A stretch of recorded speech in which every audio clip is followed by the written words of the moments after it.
Evan Carmichael is an author, speaker, and a YouTuber who Gary Vee called a content DJ that inspires people. He went from making $300 per month and being a shy introvert to having over 300 million people watch his YouTube videos.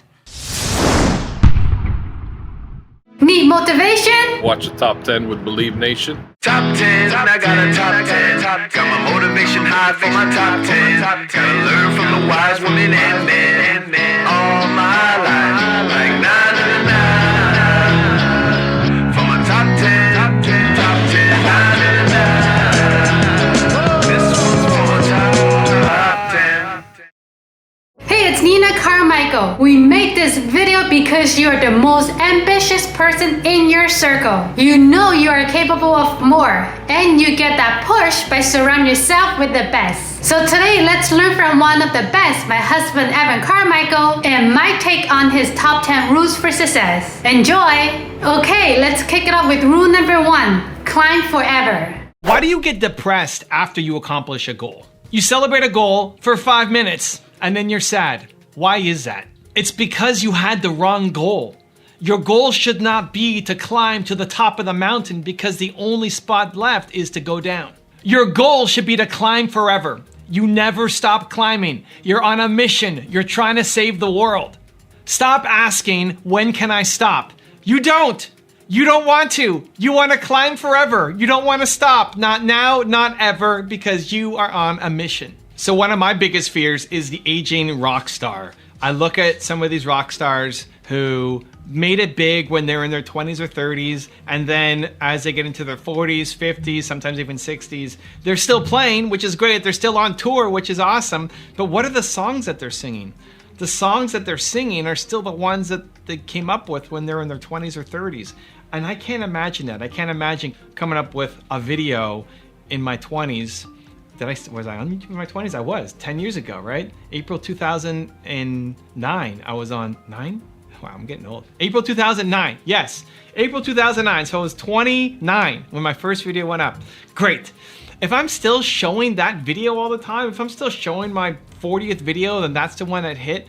I just feel like it's such a letdown. I mean, it's great that you're still on tour. It's great that you're still being asked to get on stage, but to sing the same songs over and over and over again, for me, I'm not trying to judge or say that they suck. For me, I'm terrified of that. I don't want that to be me. I don't want to think of the video that I made last year is my best video ever, and all I'm gonna do for the rest of my life is just play that same video over and over and over and over again. I want to climb forever. I want to challenge myself to come up with new stories each time, whenever possible, making these kind of videos. I want to always push the envelope. I want to always discover new formats. I want to always look at splitting up my channel or bringing them all back together or launching a course. Always something new. Always climbing. I don't see it as this mountaintop. There is no mountaintop. You're on the staircase and you're climbing forever and you're never going to get to the top. You don't want to get to the top. That's sadness. That's despair. When you've accomplished everything there is to accomplish, you hate your life. That sucks. You celebrate. This is what happens for high achievers, right? You celebrate for 5 minutes, like, man, we did it. And then it's a big letdown. When I crossed 2 million subscribers on my YouTube channel, 1 million subscribers, I didn't want to celebrate. Like, because the day-to-day is a celebration. Because this is celebration. This, making this video right here. This is my celebration moment. The process, the actual part of climbing, right? I'm trying to get better every single time. 6,000 videos later, still going. When do I stop? I don't. I want to make 6 million videos, right? My goal of hitting 1 billion entrepreneurs, I don't actually want to hit 1 billion entrepreneurs. I want to have a goal so big that I never do it. And so I don't want to be that aging rock star. I hope that when I'm 95 years old, I may, not have my mind totally there. My body might be giving up on me, but I'm hoping that I'm still trying to push the envelope, still trying to do more, do my best. And maybe if I get lazy, complacent, slow, if I start complaining, you catch me complaining when I'm 95 years old, show me this video back. Show me this video and say, look, you've become what you said you didn't want to become, right? Hold me accountable. I think as soon as you stop growing, you're dying. And I think that's why so many people are unhappy, because they've actually stopped growing a long time ago. And so don't be the aging rock star. I don't want it for me. I don't want it for you either. Rule number number 2, lose scarcity mindset. You are staying small because you're afraid. You're afraid of the worst case scenario coming true, losing, having no money, and being embarrassed. But you know you're capable of more. You know the way that you're going about doing things right now is nothing compared to what you're capable of. Unless you lose that scarcity mindset, you're always gonna stay small, knowing that you are capable of more. Today I'm gonna show you how. So one of the easiest ways to get out of your scarcity mindset is to go from idea to action. As soon as you get an idea, you do something about it. And sometimes often that idea is gonna be too big, too scary, too crazy. You can't do it. Who are you to do this? You don't have the money, resources, time, connections, energy, right? All of that, all of the excuses that come into your head. I like to teach myself that as soon as I get an idea, I go do something. It may not work, but you have genius ideas, trust them, go do something. Rule number 3, chase down your goals. Most people either have no idea who they are and what they want, or they do, but they don't have the courage and confidence to chase it down. If you don't know who you are and what you want, then that needs to be your immediate priority. That's the single most important exercise that you can do right now. If you know what you want, but you're not chasing after it, having more confidence in who you are will give you the courage to chase it down. Either way, I'm gonna give you the answers in this video. So when I first started making videos, I sucked. You can go back, you can watch the first one. It was April 2009, over 10 years ago. I sucked, I was nervous, I was shy, I was trying to memorize lines, I was sitting down, I was in a suit, I was sweating. I sucked, it was brutal. And making videos isn't a logical choice for someone like me. I was introverted, I still am. I was afraid of being in front of the camera. I'm looking into the lens and the red light went on and I went blank. I was trying to memorize my lines just on paper. If you saw me and you said what I was good at and then put me in a situation where I'm making videos, said, don't do that, that's not for you. Here's the thing, I liked it. I wasn't good at it, but I liked it. And when you like something, with enough effort, enough practice, most things, you can be great at it. Now I'm still on my journey. I still have a long way to go. There's still people I look up to, guys like Gary who are crushing it and say, I still have my journey to get better on, but I'm a lot better than I was when I started. And now I'm off doing keynote speeches and I'm getting flown out and getting paid to speak in front of audiences. And I'm growing a channel with 2 million subscribers and then these sub channels on top of them. It's crazy because I was doing a thing that on paper, I wasn't supposed to be good at, but I just loved it. And that's where the self-awareness piece comes in. Because you will get an idea to go off and try something, but you'll judge the idea and you'll say, I can't do this because I don't have X and Y and Z and I'm not good enough and tall enough and smart enough or whatever enough, right? I'm not enough. And then you play small for life and you have uncertainty and you're walking on quicksand and you end up being pulled into making somebody else's dreams come true instead of you actually chasing your own version of your life down. Because you're thinking about all the reasons why you're not gonna win instead of the 8 why you will. So take it from me, a guy who's introverted, afraid of the camera, shy, doesn't like talking to people. If I can get here, so can you on your dreams. Rule number 4, spend time with yourself. I feel like I'm always spending time with myself. I'm always talking to myself. I'm always reminding myself of how awesome I am, of the ideas that I have are great and I need to start acting on them. I'm very aware of my thoughts, my feelings, my emotions, and whenever it's not feeling right, I switch, and I'll switch on a dime. As soon as this YouTube channel stops feeling worth it, not fun anymore, wrong energy, I'm out. And I'll just leave it behind. I move on and go do something else. I think the same thing of meditation. I haven't been able to maintain and find value in a meditation practice because I think there's two sides of meditation and I only recently learned the difference. The first is about focus and presence. I'm always focused, I'm almost always focused in presence. I'm 85% in the moment focused and 15% thinking about the future and 0% thinking backwards. Somebody asked me that question, how much time do you spend past, present, future in your day-to-day? Like 0 about the past. That's why I have a poor memory. Mark Drager says I have a poor memory. I just don't live in the past. So I don't remember most things because they don't matter to me. They don't apply to me. I'm not thinking about, even when you ask me how old I am, I have to think about the year. Who cares? I was born in 1980, May 20th, 1980. How is that relevant? Because you want to compare your journey to mine, that I've come this far at 39 and you made it this far at 24 or 54 or whatever. I don't know. I just don't think that way. I think zero going backwards. And then most of the time it's present and a little bit future forward thinking. Whenever I'm feeling stuck, I'll spend more time with myself. If I feel like I need to go for a walk, I'll go for a walk. It's just paying attention to feelings. Another conversation I get into with Mark constantly is, I don't remember what I said, but I remember how I felt. And that's mostly where I live, just in the lens of feelings and constantly talking to myself. If you are more confident and motivation, please check out our 254 series. The link is in the description below.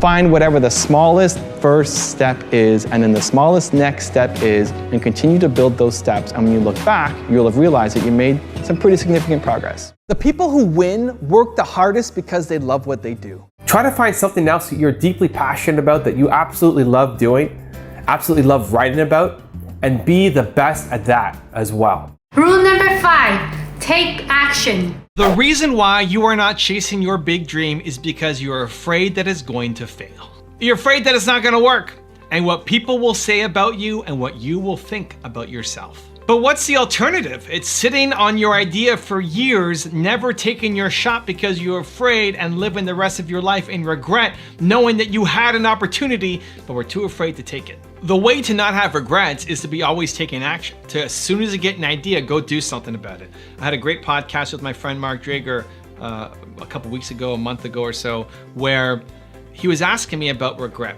And I used to always tell this story of, imagine you have a hangnail and how much that hurts, and it's all you can think about when you have a hangnail. But if somebody punches you in the arm, you don't feel the hangnail anymore because this hurts more, right? You focus on what hurts more, and suddenly this one doesn't hurt as much. That's how I would use regret. I would always think about whatever pain that I'm in right now, this thing that I want to do, but I'm afraid. I would imagine that this thing is going to be the best thing of all time, that this video I'm going to make, this speech I'm going to give, this client I'm going to meet is going to be the best of all time. And if I don't do it, I'm going to regret it for the rest of my life. For decades, I'm going to regret not taking action. And so the pain of doing the thing is the hangnail, and the future pain of regret for decades is the punch to the arm. And so it inflicts so much pain on me that then I have to go off and do that thing. And I used that for over a decade. Over a decade. That's the lens through which I made decisions and saw the world. But for the past 2 years, I haven't done that at all. I haven't talked about it. I haven't done it for myself because I talk about the things that I live. And I'm thinking, why? Why don't I do that anymore? Why don't I use future regret to fuel me? And I found that's because I'm always taking action. Because as soon as I get an idea, I do something.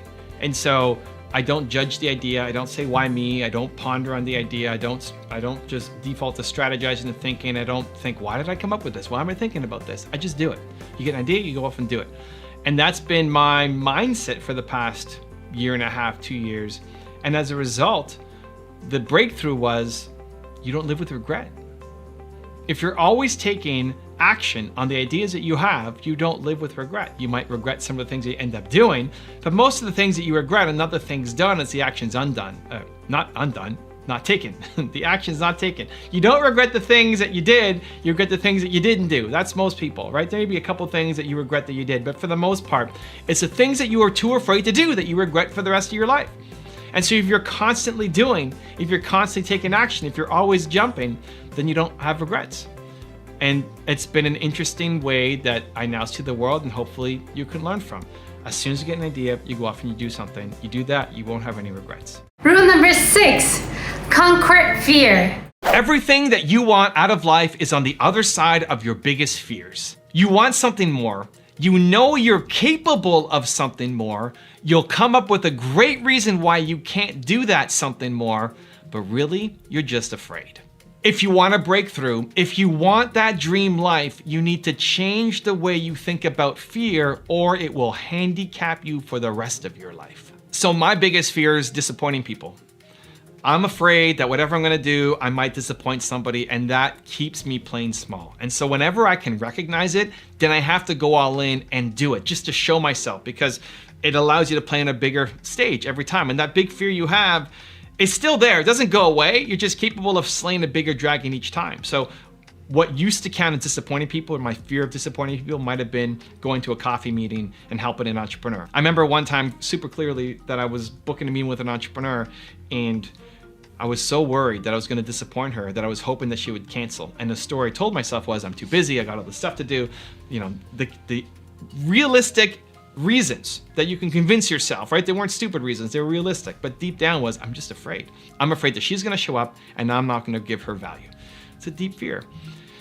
And then once I went to go meet her, it was amazing. I remember sitting in my car and saying, wow, like an hour and a half ago, I was hoping that she was going to cancel on me, and this is the greatest thing of all time, right? Your biggest fears prevent you from living the life that you want. And so I'm afraid of disappointing people. Most of the time you can't catch it. I think we play small by default. I think your greatest fear owns you and is giving you tons of logical reasons why you can't do that thing. But whenever you catch it, whenever you do actually catch and say, I think this is just my fear talking, that means it's go time. That means you have to do it just to teach yourself that you're able to conquer it and move to a greater level of success. Rule number 7, be a problem solver. Making money is about solving problems. That's the core of business. Someone has a problem, you see a solution, they pay you to solve it. If you're not making money, it's because you haven't solved a big enough problem yet. So let's use my YouTube channels as an example. Now we got so many YouTube channels, it's crazy. I saw a problem. I saw a need, right? I wanted visual content. I wanted to learn from successful entrepreneurs, and I wanted it done in a visual way. I used to read books a lot because books was the only way that I was able to get this information. I didn't have mentors to teach me about business, right? I had my parents who were amazing, who taught me how to be a human, but I didn't have any face-to-face mentors that I can go to, so I went to books. But I'm a visual learner. I'd much rather see it. I get a lot more by seeing Simon talk about a message than by reading his book. I just do. It's how I learn. And I think a lot of people are visual learners. And so it's why I started my YouTube channel. I started showcasing successful stories. I started sharing my story as well in the process. And it's been that duality from the beginning of saying, here's what you can learn from successful people, and here's my message as well. So DJ plus thought leader mixed together, and here we go. And we've had success because it solves the problem. Because a lot of you have the same problem. My problem is your problem. You want more success around you. You want to be surrounded by these people just like I did. And instead of you having to watch 40 hours of Simon Sinek content to find the best and mush it together, I do it for you. I actually didn't want to even have a YouTube channel. I didn't want to do this. I wish you did this. If one of you did this, I would just subscribe. Be great, be free. Here we go, amazing. It didn't exist. It wasn't out there. So I did it. And that's the process. You could scratch your own itch. You can see what problems other people have. But success in business comes from solving other people's problems. You subscribe to this channel because you like the content, because hopefully like the content. It adds value to your life. It solves a problem. It sets you up for the day. That's why I have this morning espresso series. It's 5 times a week, Monday to Friday, set you up for the day, give you this shot of energy, motivation plus ideas to help you go off and build your business. This is the problem that I solve. What's the big problem that you solve? Rule number 8, trigger yourself for success. The trick to getting yourself into action mode is to trigger yourself for success. Triggering yourself for success means you've taken the decision making out of it, that as soon as you come up with an idea, you have trained yourself by default into action mode. You see, your brain will always talk you down from things because it's trying to keep you safe, and it only understands a world that currently exists that is logical and practical. Until you learn to trigger yourself for success, you will constantly doubt your thoughts, your ideas, and your actions. This video is gonna help. So today, I wanna talk about this bag right here. A lot of you leave comments, the newer fans of the channel say, why is Doritos sponsoring your videos? Evan, why don't you have a healthier sponsor? Don't you know what bad Doritos does to your body? You should be promoting healthy living.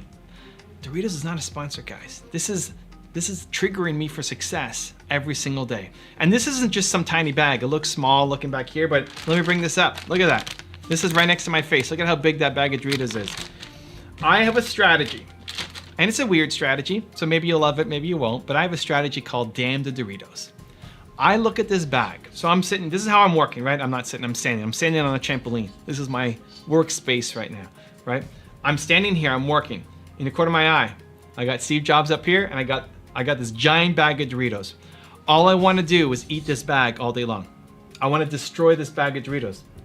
Look at that giant chip. Oh, I'm gonna start drooling soon. I love it. I want to eat that all day long.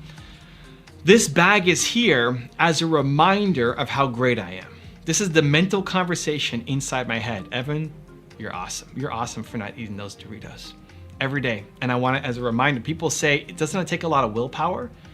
No, it builds, for me at least, builds the willpower, builds my strength. Every time I see that bag of Doritos, makes me feel better about myself that I'm not eating it and I have the strength to keep going. And so why I have that here is when you're on a diet, right? This is how it began. When you're on a diet, your friends, your family, the experts will say, get rid of all the junk food from your house, get rid of it all, because otherwise you'll be tempted and then you're gonna eat it and then you're gonna ruin your diet. I think that is actually teaching yourself that you suck. You're teaching yourself, I'm a weird duck, you're teaching yourself that you are not strong enough to be around the thing, and so I need to get it out of my environment. The only way that I can stick to this thing is if this other stuff is nowhere close to me. I think you're telling yourself that you suck. I think it's a big crutch. And just like when you break your leg, you have a crutch, your ultimate goal is to not have a crutch. It's to walk, it's to run, it's to be stronger than before, right? And so as a step one, maybe it's good, right? As a step one, okay, fine. You broke your leg, you have a crutch. You want to get on a diet, you're addicted to junk food, get it out of the house, awesome. But as soon as you go on vacation, as soon as you go to an office party, as soon as you go to New Year's, any kind of party, you're gonna destroy the food because you've trained yourself every day that you suck, that you're not capable. I think you're a genius. I think you're stronger than you think. And so I tested it first with myself and I thought, you know what? Doritos are my nemesis, right? I love Doritos.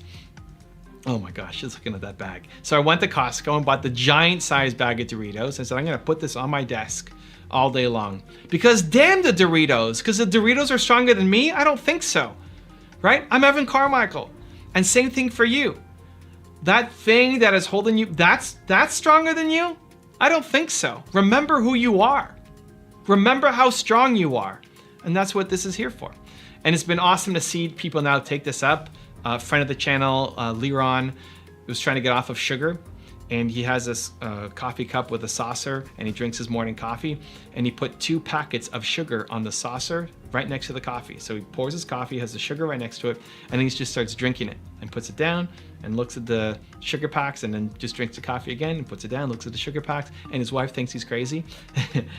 And he's a little crazy too. You gotta be a little bit weird duck, but I think this is actually how you build your strength. Mark Drager, another friend of the channel, is addicted to the Peak Friends cookies. You know, the ones that have the red on the inside and the cream in the middle. Those are among my favorites too. And so his COO, when he heard this, went out and bought all these boxes of Peak Friends and put it on Mark's desk. And he opened it up. And this is one of my favorite things to do.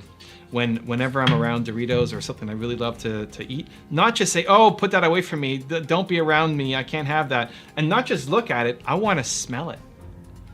So Mark took these cookies, brought it right up here. Peak Friend cookies, right up here.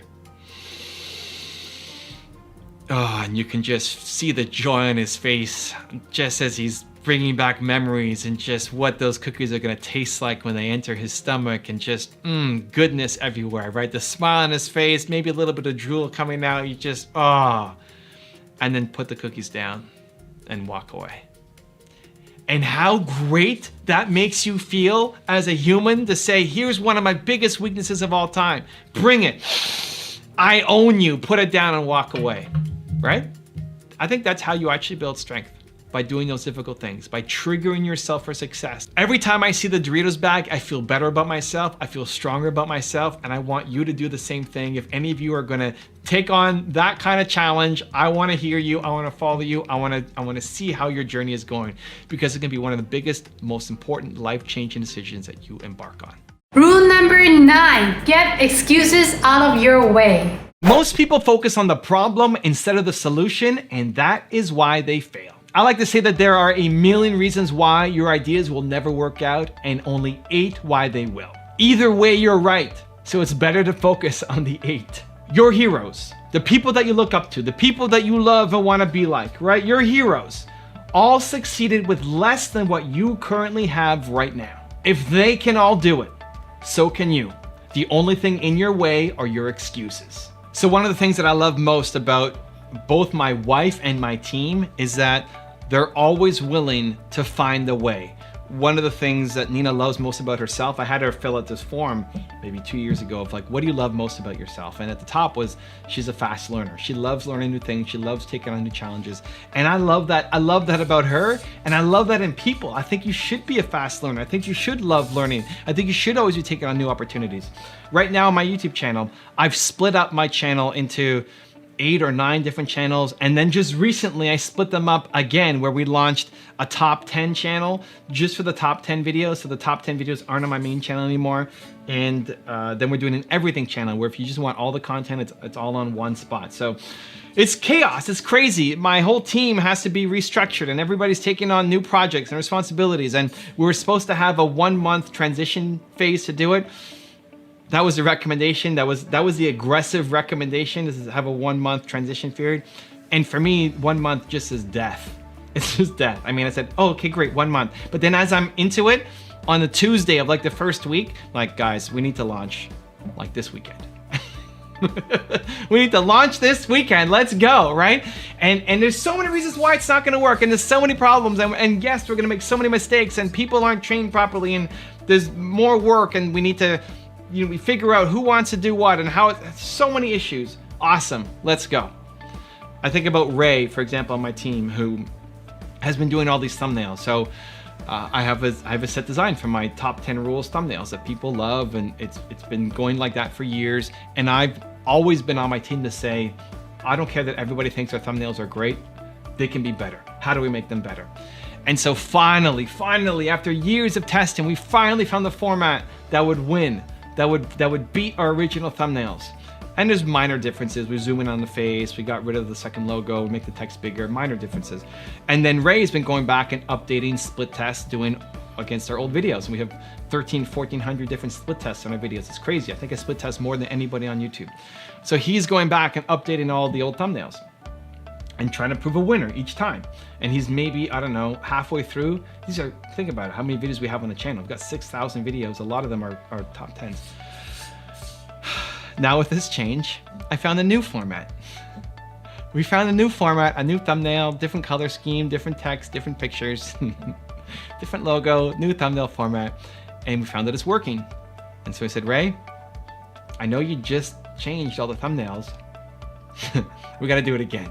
He's like, this is so exciting, let's go.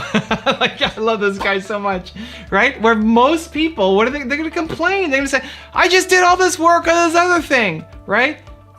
You don't wanna be around people like that, and you definitely don't wanna be that. For too many people, the problem is for so many people, that's you. That's not even people around you, that's you. You're thinking about all the sunk costs that you put into something. You're thinking about, I invested so much into this thing, and now you want me to shift everything?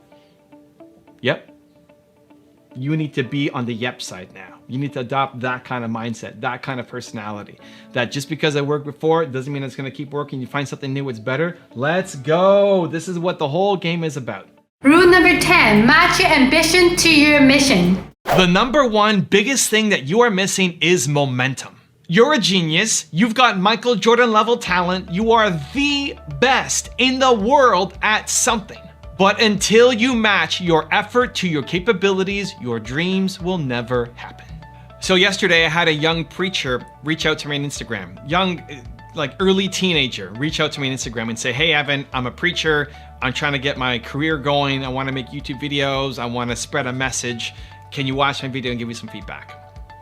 And first off, I love young entrepreneurs who are going after it, who are not just sitting there making excuses as to why they can't because they don't come from the family, they don't have the right education, they don't have the right gear to make a video. And here's this guy, just takes out his phone against a simple background, poor lighting, doesn't matter, right? Just takes out his phone, starts recording the video, and he's pretty good, right? For a kid who's 14, 15, 16 years old, he's pretty good. He's way better than I was. He's way better than I was when I started making videos at, I don't know when I started making videos, 10 years ago. How old am I now? 39, 29. He's better at 14, 15, 16 than I was at 29. That's amazing. I love it. But here's the thing. He was only making a video once a week. And so I said, I love it, man. But you gotta match your actions to your ambitions. You gotta keep going. If you wanna be the greatest preacher on the planet, you gotta make more content. One, to practice, right? If you're a thought leader, if you're an expert, if what you are creating comes from here and you just speak it out, you need to be making a video every day. Every day. If you can freestyle as an artist, as a rapper, you should be making a video every single day. Now, if your videos require some massive setup, not because it's about the quality of your thought, but it's about fancy stunts or something that requires a lot more, fine. But if it's thought leadership, if it's content that's just coming out of your head, right? The quality of your ideas every single day. Once you get better, the more you do it, the better you're gonna get. It took me 350 videos until I wasn't completely embarrassed by my own content, right? I couldn't watch it back because I was too embarrassed. But oh, so bad. Now as I watch my videos, it's funny, whenever Nina comes in and she's seeing me watch my videos, I always have this big grin on my face, like I'm cheering myself on, like yeah, that's really good. And there's definitely still tons of room to improve, but it took me 350 videos before I wasn't completely embarrassed. And now I'm 6,000 or something videos in. It's hard to keep track. Your actions have to map to your ambitions. So if that's you, if you've got ideas, you've got knowledge, stop coming up with excuses and make the content, film it and post today and again tomorrow and again the next day and again the next day. And when you're creating so much content, one, again, you're getting better because the quantity leads to the quality, but two, you get less attached to one video having to be the thing. So often you make one piece of content, one painting, one song, one video, you make it, and then that has to be the thing. You're getting feedback and you're destroyed if it doesn't take off. If this video doesn't take off, great. Next, right? Next. Keep going, keep creating. You need momentum. So your actions have to map to your ambitions. Right? Whatever idea you have in your head, you want to be the next Oprah of whatever industry, great. Let's see it. Let's see it in the work. Let's see it in the energy. Let's see it in the output that you are creating every single day. Now I've got a very special bonus clip on to have more self-awareness that I think you're gonna enjoy. But before that, it's time for the question of the day. How will you fix your scarcity mindset? And if you made it this far in the video and you promise to take action after watching, I want to celebrate you. Give me a hashtag believe in the comment below. Albert Einstein once wrote, "Everybody is a genius, but if you judge a fish by its ability to climb a tree, it will live its whole life believing that it is stupid." That's why awareness is so important. If you're not happy, if you're not fulfilled, if you don't feel like you're making progress, it's because you're a fish trying to climb a tree instead of where you should be, which is swimming. And if you don't figure that out, and soon you're gonna live your whole life believing that you're stupid when you are a genius. One of my favorite stories as I was trying to launch my YouTube channel was I was trying to learn from different people. I was trying to take in input, learn from the experts. I didn't know what I was doing. I was a scared, shy introvert, afraid of being in front of the camera, afraid of putting videos up. And so I needed help and I asked for help. And there was one guy in particular who was giving me a lot of feedback and help and improving my channel. And then I wanted to take it in a different direction. The advice he gave me was amazing. It was helpful. I was seeing results. And then I wanted to make a video around believe. I just figured out what my one word was. I found believe. I wanted to make a video about believe, and he didn't like it. I put it together, it was 6 minutes long, and he told me no video on the internet should be 6 minutes long. You don't understand how the internet works. Nobody's gonna watch this video. And it was really heartbreaking because this was a mentor of mine. This was somebody who was giving me feedback and advice, and it was working. And so he's telling me that this new thing I was doing was wrong, it would never work, that I don't understand how the internet works. And I didn't know what to do. And I think a younger version of me would have said, okay, well, something must be wrong. This guy has experience, he's in the industry. He wasn't just some random person on the street. He had been making videos his whole career. He's had successes before. A younger Evan would have said, okay, I guess it's wrong. I should fix it. I should do something else. But because of me finding my one word, having that self-awareness and feeling like I loved it, like I liked this video. Sure, it was 6.5 minutes, but I liked it. And at the time, now in context, this video is gonna be longer than 6.5 minutes, but at the time, most videos weren't very long on YouTube. It was a different era when I was starting off. And I said, you know what, I don't care, I'm gonna post it. It's about belief, I love it, I'm proud of this. If nobody else watches it, at least I took my shot and I put it up. And that video became my best video on the channel. At the time, my best video was 100,000 views in a year. That was my Chris Gardner story. And I was so proud of that video, put so much work in, and when you hit 100,000, you're like, oh, so many people saw this video, it's crazy. And it took a year to get there. And then this video within the first month already crossed 100,000 views.